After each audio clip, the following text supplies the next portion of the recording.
The story begins with January and her boyfriend Callum riding through the sunny roads of Brazil, laughing as the motorcycle cuts through the wind. Surrounded by stunning scenery, January encourages Callum to go faster, excited by the thrill of freedom. He agrees, but the fun quickly turns to terror when they enter a dark tunnel. A reckless car suddenly speeds up from the opposite lane, swerving past another vehicle to overtake. Neither January nor Callum sees it coming. In an instant, the crash is violent and unavoidable, causing January's head to hit the rock on the side. Both are rushed to the hospital.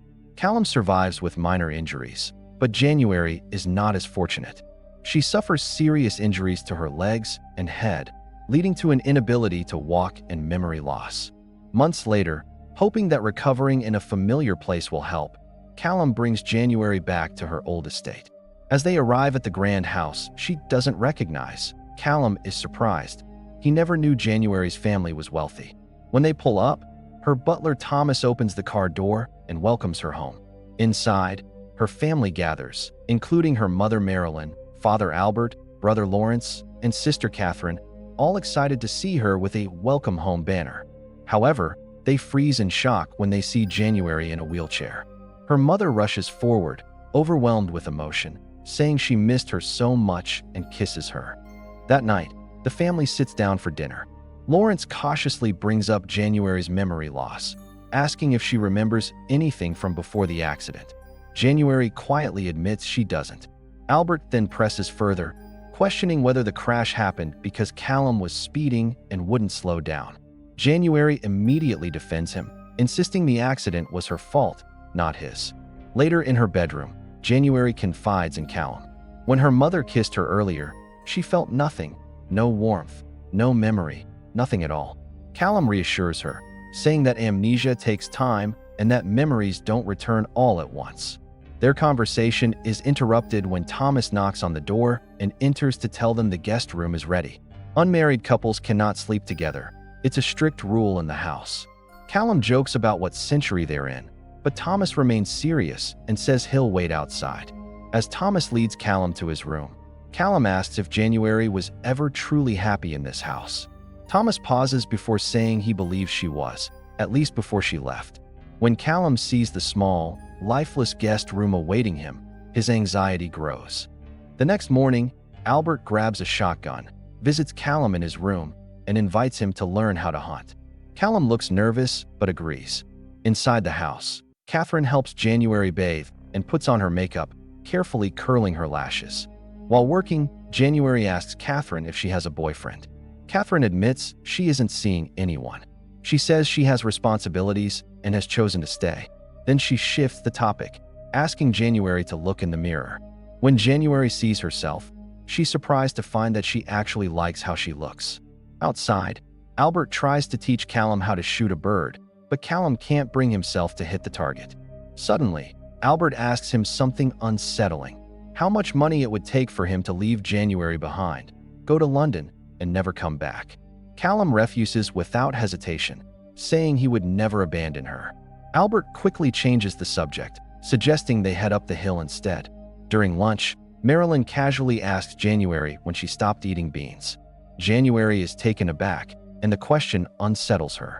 She struggles to focus as her siblings argue loudly at the table. Overwhelmed, January suddenly snaps at them, shouting something inappropriate. Her mother is shocked. Lawrence demands that January apologize, but she refuses. At that moment, their conversation is interrupted when Albert and Callum return from hunting and place their catch on the table. That afternoon, while her parents watch television, January takes her medication and notices a painting on the wall. She asks who painted it, and Albert replies that it was Catherine. January hesitantly asks if she did something wrong, if that's why she left before. They deny it, stating she simply had her moments before she stopped calling altogether. Meanwhile, Callum quietly enters the library, searching for clues to help January regain her memory. Lawrence suddenly appears, demanding to know what he's doing. Callum says he's trying to help January, who's clearly struggling. Lawrence coldly responds that January always believed she was taken from them, that she was difficult and craved attention. Callum refuses to believe it, insisting January isn't like that. Frustrated, Callum storms out. In January's room, she asks Callum when she started disliking beans. He admits he doesn't know, but January feels something is off. She points out that no one in her family has explained why she left in the first place. Callum brushes off her concerns and tells her to stop being paranoid, saying it makes things hard for him too. His words hurt her deeply. January then blames him for her inability to walk and her memory issues, as he was the one driving the scooter. Annoyed, Callum leaves the room and goes outside to smoke alone. That night, January sits at the piano, slowly pressing the keys. Suddenly, a memory flashes, herself as a child, watching her mother grab a gun and walk into the garden. January follows her, filled with fear. The next morning, January wakes up and realizes Callum is not in her room. She calls for him, but there is no response. Struggling to walk properly, she painfully makes her way downstairs and checks his room, only to find Thomas cleaning. In the kitchen, she asks her family where Callum is. Her father calmly tells her he made Callum an offer, and Callum accepted it and left. Desperate, January tries to call him, but Lawrence says the phone is dead and there are no cell phones in the house. Furious, January accuses them all of lying. Her father explodes, saying he's tired of her acting like an outsider. He calls Callum worthless, insisting he was never good enough for her. He tells January she doesn't need anyone else, only her family. In that moment, January realizes something is very wrong. Time passes, and January does not receive a single call or letter from Callum. With no other choice, she forces herself to focus on recovery. She teaches her body to stand and slowly learns to walk again on her own. Eventually, she improves enough to take a few steps without help. Her parents are joyful, but January remains quietly sad. She still hopes that one day her memories will return. Later, in her room, Catherine asks January to help with the household chores. She reminds her that everyone in the house has responsibilities. January agrees and joins her mother in the kitchen. While they work, she looks out the window and sees Lawrence confronting Thomas and then hitting him. This disturbing moment deepens January's suspicion that something dark is hidden within this family. Moments later, as January struggles to climb the stairs, Thomas assists her. She asks him to take her to the nearby village so she can make a phone call. Thomas declines, explaining that he can't do anything without her father's permission. Feeling disappointed and frustrated, January realizes just how trapped she is.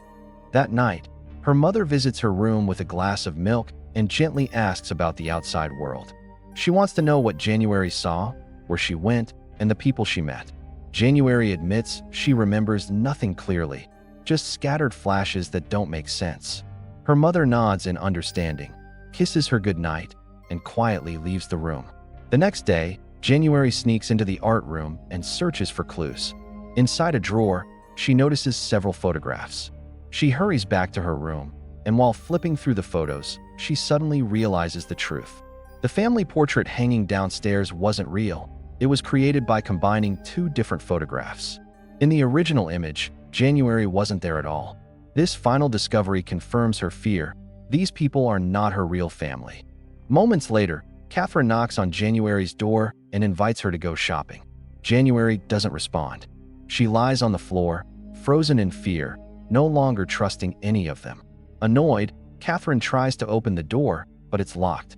After a moment, she gives up and walks away. Seizing the chance, January stands and attempts to escape through the window, only to discover that it's nailed shut.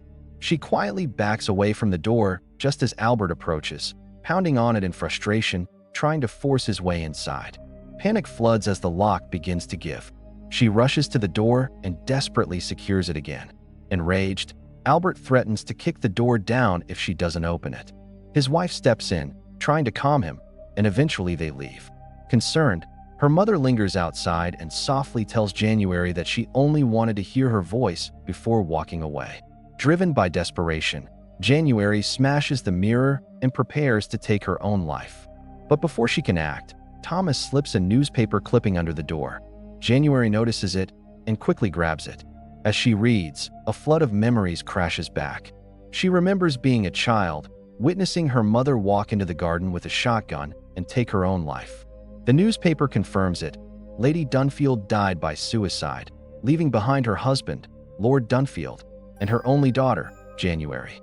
The following day, Marilyn brings food and waits patiently outside January's room, hoping she'll come out. Instead, January takes the food inside and throws it away. Later, Marilyn enters the room and finds January lying on the bed, clutching a bottle of medicine and appearing lifeless, as if she has taken her own life. But it's a ruse. January suddenly presses a shard of broken glass to Marilyn's neck, warning everyone that if they try to stop her, she'll hurt Marilyn. Panicked, Albert hands over the keys. She told them to go inside her room. January locks them inside the room and rushes outside, desperate to flee. Still weak, she doesn't get far. Soon, she stumbles upon Callum's burned clothes and a shallow grave nearby. The sight confirms her worst fear. The family has already killed Callum. Overwhelmed, she can do nothing but cry. Lawrence reaches her first and fires a dart that knocks her unconscious. When January wakes up, she confronts the family, accusing them of not being her real relatives and revealing that her mother took her own life. Albert denies it, but January produces the newspaper clipping and demands the truth.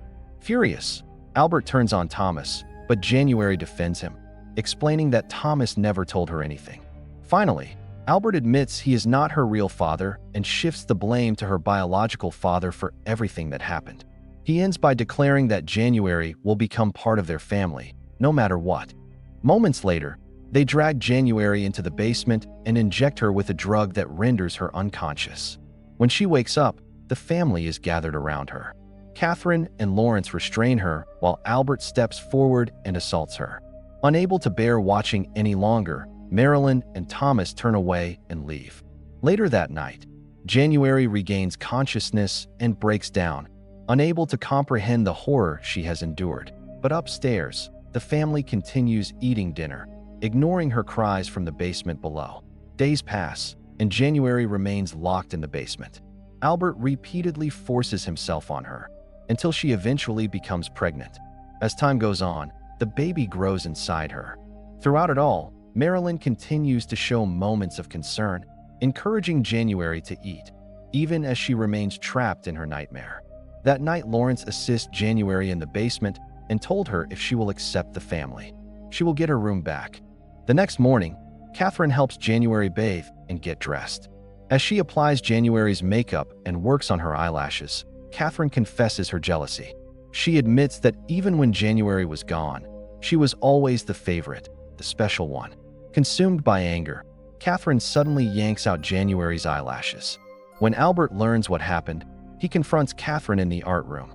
Catherine insists it was an accident and apologizes, but Albert dismisses her excuse and punishes her anyway. Meanwhile, Marilyn and Lawrence tend to January's injured eye, trying to comfort her.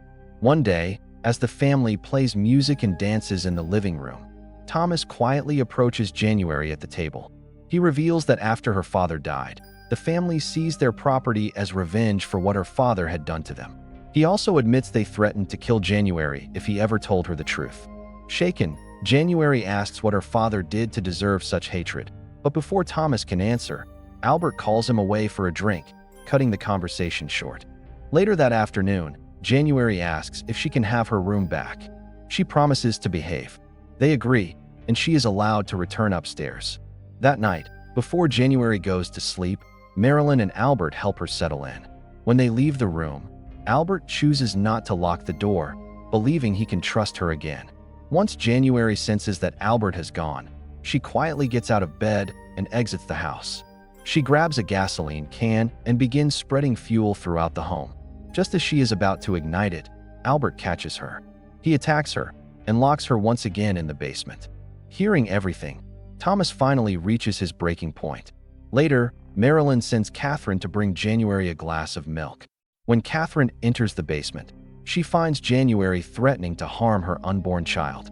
January declares that she will not allow her baby to grow up in this family and that she no longer cares if they kill her. Catherine told her to stop, but January tries to provoke Catherine into shooting her, but Catherine cannot bring herself to do it. As she turns to leave, Thomas suddenly attacks Catherine, killing her. He then frees January. Thomas finally reveals the full truth. When Callum called for help after the accident, the family murdered January's real father. Albert had waited years for the chance to take revenge. When January asks why her father was hated so deeply, Thomas explains that Lord Dunfield had abused Marilyn when she was his servant, resulting in her pregnancy. January was that child. Lady Dunfield accepted the truth and raised January as her own, but the guilt eventually consumed her, leading her to take her own life. After discovering this truth years ago, January ran away from home. Thomas urges January to escape, warning her that Albert's revenge is now focused on her. He reveals that Marilyn is her biological mother, and that Albert, Thomas, Marilyn, Catherine, and Lawrence were once servants of her father. Catherine and Lawrence are January's half-siblings, while Albert has no blood relation to her. Though Marilyn shows moments of care, her trauma and Albert's control prevent her from ever protecting January. After uncovering the full truth, January takes Thomas's gun and orders him to leave. Crying and terrified, Thomas obeys without resistance. Consumed by rage and no longer afraid of death, she goes straight to Lawrence's room and kills him. The sound of the shotgun echoes through the halls. Albert rushes out, attempting to attack her, but January doesn't hesitate. She shoots him down. Finally, January enters Marilyn's room. She apologizes to her quietly.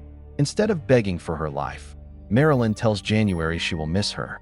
Moved, January chooses not to pull the trigger. Instead, she hands Marilyn the gun along with the remaining bullet and walks away. Moments later, a gunshot is heard. Marilyn has taken her own life. Outside, January collapses from exhaustion, burdened by everything she has endured. She sits alone in silence, broken, emptied, and finally free. If you enjoy this video, like and subscribe for more movie recaps like this. Thank you for watching.